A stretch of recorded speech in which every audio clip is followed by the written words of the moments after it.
മാസപ്പടി കേസിൽ എസ്എഫ്ഐഒ പിടിച്ചെടുത്ത ഡയറി ഇഡിക്ക് ലഭിച്ചില്ല. മാസപ്പടി ഡയറിയും അനുബന്ധ രേഖകളും ആവശ്യപ്പെട്ട് ഇഡി വീണ്ടും വിചാരണ കോടതിയിൽ അപേക്ഷ നൽകും.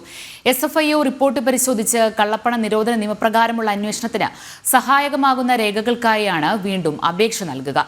ശനിയാഴ്ച അഡീഷണൽ സെഷൻസ് കോടതിയിൽ അപേക്ഷ നൽകും.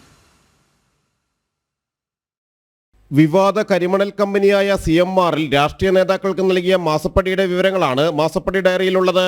എല്ലാവരുടെയും ചുരുക്കപ്പേരുകളിൽ രേഖപ്പെടുത്തിയ മാസപ്പടി കണക്കുകളുള്ള ഡയറി SFIO പിടിച്ചെടുത്ത് കോടതിയിൽ ഹാജരാക്കിയിരുന്നു. ഇതിന്റെ പകർപ്പുകൾ ഇഡിക്ക് ലഭിച്ചിട്ടില്ല. കള്ളപ്പണ നിരോധന നിയമപ്രകാരം അന്വേഷണം നടത്തുന്ന ഇഡി അന്വേഷണത്തിന് സഹായകരമാകുന്ന അനുബന്ധ രേഖകൾ കൂടി ആവശ്യപ്പെട്ട് ശനിയാഴ്ച വിചാരണ കോടതിയായ അഡീഷണൽ സെഷൻസ് കോടതിയിൽ അപേക്ഷ നൽകും. SFIO കോടതിയിൽ നൽകിയ റിപ്പോർട്ടിന്റെ പകർപ്പ് ഇഡിക്ക് ലഭിച്ചിരുന്നു. ഈ റിപ്പോർട്ട് അന്വേഷണ യൂണിറ്റ് പരിശോധിച്ചു വരികയാണ്.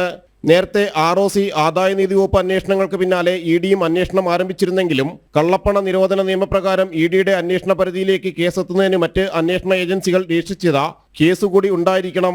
ഇതനുസരിച്ചാണ് SFIO കേസും കുറ്റപത്രവും അടിസ്ഥാനമാക്കി ഇഡി അന്വേഷണം ഊർജിതമാക്കിയത്. റിപ്പോർട്ടിലെ സാക്ഷിമൊഴികൾ പരിശോധിച്ച് പ്രധാന സാക്ഷികൾക്ക് ആദ്യം സമൻസ് നൽകും. ഇതിനുശേഷം SFIO കേസിലെ പ്രധാന പ്രതികളെയും ചോദ്യം ചെയ്യും. SFIO കുറ്റപത്രത്തിന്റെ പകർപ്പ് പ്രതികളായ CMRലും ആവശ്യപ്പെട്ടിട്ടുണ്ട്. ജനം, കൊച്ചി.